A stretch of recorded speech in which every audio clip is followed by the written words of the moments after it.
북한이 수만 명 규모로 오는 10일 노동당 창건 80주년 기념 열병식을 준비 중인 것으로 파악됐습니다. 이성준 합동참모본부 공보실장은 오늘 정례 브리핑에서 북한의 열병식 준비 동향을 우리 군이 예의주시하고 있다며 이같이 밝혔습니다. 북한 열병식 개최 예상 시간에 대해선 야간에 할 가능성이 더 크고 다만 0시쯤 할지 오후 8시나 10시 등에 할지는 좀 더 지켜봐야 한다고 말했습니다. 일각에선 북한이 개발 중인 신형 대륙간 탄도미사일 ICBM 화성 20형이 열병식 때 공개되거나 이를 전후해 시험 발사에 나설 가능성도 제기됩니다. 예, 북한 문제 향방에 중요한 영향을 미칠 수 있는 대형 외교 이벤트가 이번 달에 한반도에서 잇따라 열립니다.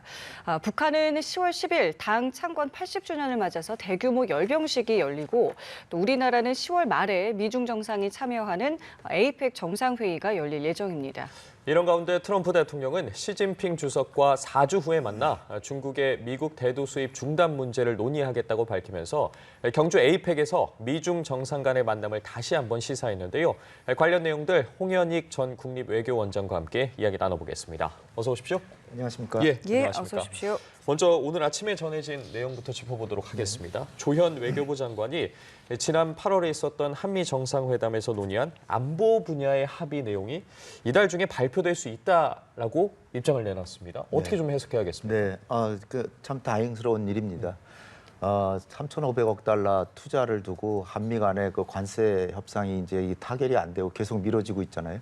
그게 이제 안보 문제에도 좀 영향을 미치리라고 좀 생각들을 했는데 조현 장관이 여기 이제 시원하게 안보 분야는 꼭 그게 연계되는 것이 아니라 이 한미 간의 의견이 접근하고 있어서 예. 가능하면은 에이펙 정상회담 이달 말이죠. 이제 30일 날 하는데 그 전에 합의가 되면 발표하겠다. 특히 그 우라늄 농축이나 재처리 같은 한미 원자력 협정 네. 거기서도 약간의 우리에게 좀 좋은 소식이 있는 것 같아요. 근데 이제 그 배경에는 이재명 대통령이 한미 정상회담 할 때 트럼프 대통령이 오래전부터 많이 요구해 왔던 한국의 그 국방비를 우리는 우리 스스로 올리겠다라고 해서 대한민국의 자주권과 전자권 전환이라든지 뭐 이런 것을 위해서 여러모로 이제 국방 소요가 많기 때문에 우리 스스로 올리겠다라고 함으로써 미국에서 볼 때는 방위비 분담금도 있지만 국방비를 많이 올린다니까 일단은 합격점을 준 것 같습니다. 그래서 안보 부분은 먼저 발표할 수도 있다. 그러나 이제 3,500억 달러 투자에 관한 이 관세, 뭐 자동차, 현대차, 뭐 이런 자동차 관세, 또 의약품 또 매긴다 그러죠. 가구 매긴다 그러죠. 막 근데 이게 합의문에 트럼프가 서명하기 전까지는 계속 그 고관세를 물어야 되거든요. 그 지금 현안은 많은데 일단 안보 부분이라도 진전이 있다니 다행이라고 생각합니다. 알겠습니다. 자, 그리고 이번 달, 그러니까 10월에는 북한도 그렇고요, 우리나라도 그렇고요, 대형 이벤트가 있습니다. 네. 먼저 북한 같은 경우에는 10월 10일에 지금 보시는 것처럼 노동당 창건 80주년입니다. 그래서 이제 평양에서는 대규모 열병식이 열리게 되는데 이 자리에 시진핑 주석이 방북을 할 것이냐에 대한 관측이 앞서 있었는데 지금 보니까 방문할 가능성이 높지 않다고 나오고 있네요. 왜 그런 거라고 보면 되겠습니까? 예전에도 보면은 저 당 창건 행사가 북한으로서는 최고로 중요한 행사거든요. 네. 뭐 김일성 생일도 있지만 그러나 이제 당이라고 하는 저 당이 결국 북한을 지배하는 거니까 그 당의 생일날이니까 그것도 이제 80주년이라고 딱 꺾어지는 애잖아요. 예. 그러니까 중요한 행사인데 70주년 때도 보면 중국의 그 서열 5위 유인산 당 중앙서기처 서기가 방문했고요. 서열 5위가 있고 그 다음에 지금 그 65주년 때는 9위인 저우융캉 정법이 서기가 방문했습니다. 네. 그러니까 5위, 9위 뭐 이런 사람들이 가요. 열병식 하는데 중국의 최고 지도자가 이렇게 가서 열병식에 참관하는 게 모양새가 안 좋다라고 생각하는지요. 당 창건 행사에는 잘 그 최고 지도자는 간 적이 없습니다. 예. 2009년에 원바자오 총리가 방북을 했는데 그건 10월 4일에서 6일이에요. 그러니까 저 당 창건은 10월 10일이거든요. 네. 4일에서 6일은 뭐냐면 북중 간의 이 국교가 수교된 국교 수교된 60주년 기념으로 2009년에 원자바오 총리가 방북을 했는데 그때 제가 자료를 찾아보니까 김정은의 아버지 김정일이 직접 공항에 나가서 직접 마중을 갔습니다. 총리가 오니까. 예. 근데 이번에도 최선희가 지금 베이징을 갔는데 전용기를 타고 왔잖아요. 예. 갔는데 시진핑 주석이 만나주질 않았어요. 네. 전용기까지 타고 왔는데 안 만나주고, 근데 이제 리창 총리는 만났거든요. 그렇죠. 리창 총리가 당 서열 2위이기 때문에 이번에 혹시 리창 총리가 가면 그거는 이제 상당히 중국이 성의를 보이는 거다. 근데 시진핑 주석이 갈 가능성은 별로 크지 않다라고 보여집니다. 그럼 리창 총리가 갈 가능성도 열려는 있다라고. 리창 총리가 갈 가능성은 있다고 봅니다. 그렇군요. 그럼 어쨌든 정상은 가지는 않겠지만 네. 전승절 이후에 고위급 인사들이 또다시 최근 빠른 시간 단기간 내에 모이는 거지 않겠습니까? 그렇죠. 러시아도 또 예. 가니까. 예. 이 부분에 대해서 국제사회가 바라보는 시선들도 있을 것 같은데. 뭐 북한으로서는 대환영이죠. 북한은 신냉전 구도가 형성되는 것을 좋아하는 나라니까 우리는 신냉전 구도가 형성되는 걸 어떻게든 막으려고 그러는데, 북한은 신냉전 구도가 되면은 워낙 왜 북한이 그럼 신냉전 구도를 좋아하냐면 한국이나 미국하고 교류가 전혀 없으니까 뭐 냉전으로 해서 이렇게 서로 대립하고 있어도 별 손해가 없는 거예요. 그들은 중국하고 러시아하고만 잘 지내도 얼마든지 사니까. 그러니까 북한은 이제 신냉전 구도가 되는 걸 좋아하는데, 러시아에서는 드미트리 메드베데프라고 그 푸틴 대통령이 2000년 초반에 8년 대통령하고 4년을 물려준 사람입니다. 그러니까 대통령 한 사람이에요. 드미트리 메드베데프가. 과거에는 그 김정은의 아버지 김정일도 시베리아에서 만난 적이 있죠. 메드베데프가. 예. 그 사람이 이제 지금 러시아의 사실상 서열 2격인 국가안보회의 부의장인데요. 저 드미트리가 아닌 드미트리 메드베데프입니다. 메드베데프 저 국가안보회의 석이라 그래야 되는 그 부의장이라 그래야 되는데, 저 사람이 대통령까지 한 사람이기 때문에 굉장히 최고위급을 보낸다라고 보는 거죠. 푸틴 다음엔 최고위급을 보낸 건데, 그러니까 중국도 거기에 맞장구를 치기 위해서 총리쯤 보낼지 하여튼 서열 5위 이내를 보낼 것 같긴 합니다. 그렇군요. 자, 어떤 인물들이 이제 북한으로 가게 될지도 저희가 주목을 해야겠고, 앞서 말씀하신 것처럼 이제 최선희 외무상 같은 경우는 중국 가서 리창 총리를 만났는데, 네. 일단 시진핑 주석을 만나지는 못했습니다만은 뭔가 얘기를 하기는 했을 것 같아요. 근데 네. 어떤 이야기들을 좀 가져갔을 거라고 보면 되겠습니까? 시진핑 주석이 만약에 평양을 갈 것 같으면 만나줬겠죠. 아니 느낌으로 예. 뭐 곧 갈 건데 저렇게 김정은의 전용기까지 타고 왔는데 안 만나주겠습니까? 최선희가 온 이유는 다른 무엇보다도 이제 시진핑 주석이 경주에 오는 게 거의 확실하거든요. 예. 그러면은 우리나라는 지금 국빈 방문으로 추진해가지고 한중 관계를 크게 좀 이렇게 일으키려고 생각을 하고 있는데, 그렇죠. 시진핑 주석이 이 계산을 하고 있는 것 같아요. 2014년에 박근혜 정부 때 시진핑 주석이 서울을 한번 왔습니다. 그때 와서 박근혜 대통령하고 뭐 거의 온누이지간처럼 이렇게 굉장히 가까웠게 이렇게 했는데, 그 뒤로 북중 관계가 한 4, 5년 동안 냉랭한 기류가 흘렀어요. 이게 자기들은 동맹인데, 북중은 동맹인데 어떻게 한국에 먼저 가고 그 북한에는 오지도 않냐. 네. 이래가지고 북한이 아주 크게 섭섭해했거든요. 그래서 지금도 시진핑 주석이 서울, 사실은 우리 정부가 지금 시진핑 주석이 오면 에이펙은 경주에서 하잖아요. 그렇죠. 근데 경주에서 하는데 서울에서 국빈 방문 행사를 하려고 추진 중이었어요. 예. 그래서 남산 그 기슭에 있는 S 호텔 예약까지 해놨다라고 이렇게 알려졌죠. 제가 호텔명은 말씀 안 드리는데 그 예약했다 취소했다라고 알려지고 있습니다. 지금 그러니까 시진핑 주석이 서울을 안 오고 경주에 올 가능성이 커요. 그러니까 경주에 계속 머무른다는 얘기예요. 근데 우리 정부는 원래 서울에서 정상회담을 크게 하고 그리고 이제 경주로 가려고 이제 이렇게 생각을 한 것 같은데, 아니면 끝나고 서울로 오든지. 그런데 시진핑 주석이 남북한에 대한 균형 정책, 뭐 등거리 정책 그런 차원에서 서울을 일부러 피하는 것 같아요. 그런데 트럼프 대통령도 오잖아요. 근데 우리 트럼프 대통령도 국빈 방문을 추진 중이라 그래요. 그러니까 미중 세계 두 정상을 국빈 방문을 하려고 지금 생각을 했는데, 트럼프는 서울에 숙소를 마련해 두고 있대요. 서울에도 있고 경주에도 있고. 그러니까 여차하면 서울에서 머무를 수 있다는, 서울에서 국빈 행사를 할지도 모른다는 얘기죠. 트럼프는.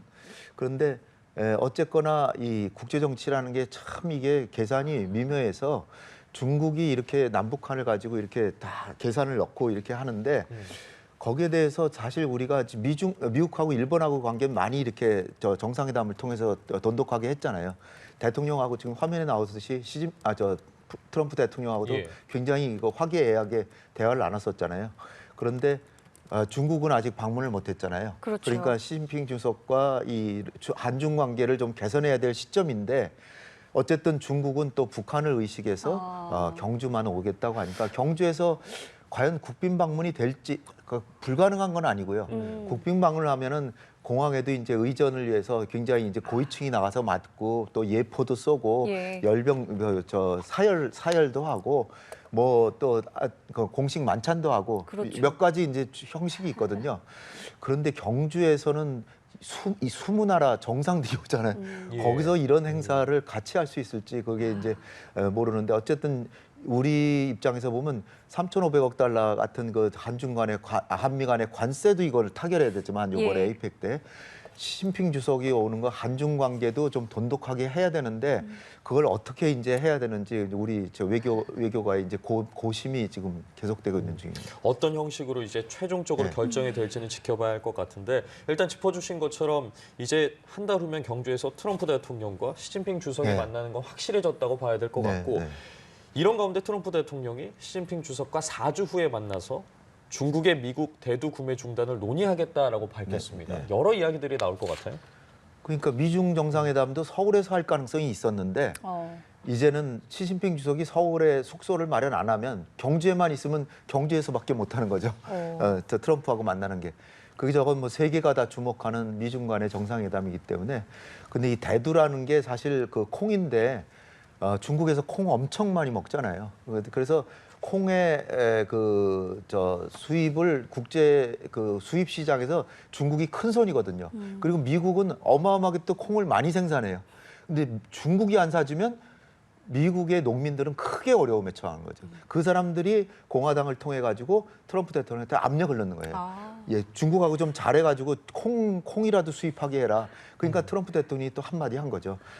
또 내가 시진핑 만나서 콩 문제는 내가 특별히 상의를 하겠다. 이번에 경주에 가면 만날 거야. 그랬다는 겁니다. 그러니까 경주에서 미중 정상회담이 만나는 걸 확인한 셈이 됐다는 얘기죠. 그러니까 안 올 그러니까 그 변수는 이제 거의 사라졌다. 만나는 건 사실상 이제 만날 가능성이 큰데 아직 있다. 시진핑 주석은 확답은 안 한 것 같습니다. 온다고 확답은 안 한 것 같은데 거의 오는 게 확실하고요. 네. 또 하나는 미중 간에는 경주가 이제 세계적인 이벤트가 되면 좋긴 하겠지만 사실은 지금 11월 10일이 그 미중 간의 관세를 145%에서 지금 110% 내려가지고 이제 한 50% 네. 이제 관세를 매기고 있는데 그것이 만료가 되는 시점이에요. 11월 10일. 그러니까 10월 말에 반드시 정상 간의 모종의 합의가 있어야 되는데 거기서 또 연장하고 트럼프 대통령이 내년 초에는 중국을 간다고 지금 돼 있습니다.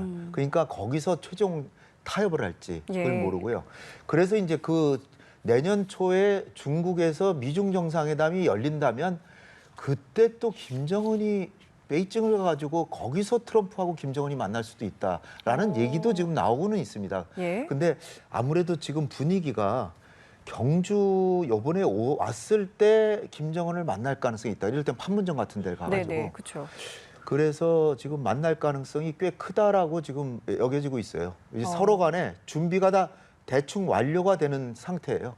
그러니까 실제로 이번에 그러니까 트럼프 대통령도 김정은 위원장이랑 전제 조건 없이 그렇죠. 나는 만날 수 있다라고 이야기를 한 부분도 그러니까 만나자라는 사실의 이제 메시지라고도 좀 볼 수 있는데, 근데 제가 궁금한 거는 만약에 이제 10월 말에 만나기로 이렇게 만난다면은 지금부터 사실은 물밑 협상이 좀 있는 겁니까? 어떻게 좀 봐야 되는 겁니까? 근데 트럼프는 뭐 하도 자기가 직접 타결하는 걸 좋아해가지고 지금 저건 트럼프가 직접 한 얘기가 아니고 백악관에서 이제 한 얘기인데 그 김정은이 자기가 최고인민회의에서 여간에서는 국제 문제 얘기 안 하는데 일부러 미국 얘기를 잔뜩 하면서 아직도 나는 트럼프 대통령과의 좋은 추억을 갖고 있다. 만약에 현실적으로 우리가 핵을 가지고 있다는 것을 미국이 쾌히 인정하는 쪽으로 방향을 바꾸고 뭐 평화 문제를 얘기한다 그러면 트럼프 대통령을 내가 만나지 못할 이유가 없다라고 일부러 탁 거의 초청하다시피 이렇게 해놨거든요. 근데 그 전제 조건이 비핵화 문제는 얘기를 안 한다는 거죠. 그렇죠. 그러니까 이제 트럼프는 거기다가 비핵화 문제는 아예 얘기 안 할게는 안 하고 전제 조건 없이 만날 수 있다. 예. 근데 사실 바이든 대통령 때도 아무 전제 조건 없이 만날 수 있다라고는 얘기해놨거든요. 예. 근데 바이든의 전제 조건은 뭐냐면 실무회담부터 하자는 거예요. 실무회담 해가지고 그러니까 김정은 생각은 어느 세월에 실무회담에서 바이든을 만나고 또 과거에 트럼프 한 거 보니까 싱가포르에서 만나가지고 약속을 했는데 안 지키고 그러니까 뭐 정상회담 해도 뭐 잘 약속을 안 지키는 미국인데 언제 실무회담에서 정상을 만나냐 그래서 바이든 때는 아예 뭐 김정은이 쳐다보지도 않았는데 예. 근데 트럼프는 이 권위가 있고 자기가 이 대통령으로서의 그 카리스마가 있잖아요. 그러니까 그렇죠. 김정은이 만나서 잘만 설득하면 제재를 해제할 수도 있다. 뭐 이런 생각을 가지고 만날 수도 있다는 거예요. 어. 그 전제 조건 없이라는 말에 사실 가장 먼저 떠오르는 단어 중에 하나가 이 비핵화 관련된 그렇죠. 부분인데 북한이 유엔 총회에 참석해서 비핵화 요구는 생존권을 포기하는 말이다라고 하면서도 이 자리에서 우리 이재명 대통령이나 네. 트럼프 대통령 직접적인 이름에 대한 언급은 없었습니다. 이거 수위 조절하는 거라고 봐야겠습니다. 그러니까 마치 10월 말에 만날 것처럼 조금씩 접근하고 있는 그런 모습인데요. 일단 그러면서도 삿바 싸움은 계속하면서 우리의 핵은 절대로 포기할 수 있는 게 아니다. 그리고 우리 핵은 정당하게 만든 거다. 그러면서 한미연합 훈련하고 그리고 우리를 그냥 윽박하고 압박하고 또 북침훈련한다고 그들 얘기로는 북침훈련한다고 하면서 그러니까 우리가 어떻게 미국 같은 강대한 나라가 우리를 공격하려고 훈련까지 하니 핵을 어떻게 안 만들었겠느냐. 뭐 이런 식으로 얘기를 해놓고 그렇다고 하더라도 뭐 트럼프를 일부러 거명하면서 비난은 안 하는 거죠. 그렇죠. 그 뭐 관세 정책, 뭐 일방주의, 권위주의 국가들에 대한 이렇게 압박 정책 이런 건 다 비판을 하지만 실명 거론은 일부러 안 하는 거죠. 왜냐하면 자기 지도자하고 만날 가능성이 있으니까. 그렇군요. 가능성이 열려진 상황에서 앞으로 이 10월 달의 흐름 저희도 계속 좀 따라가 보겠고요.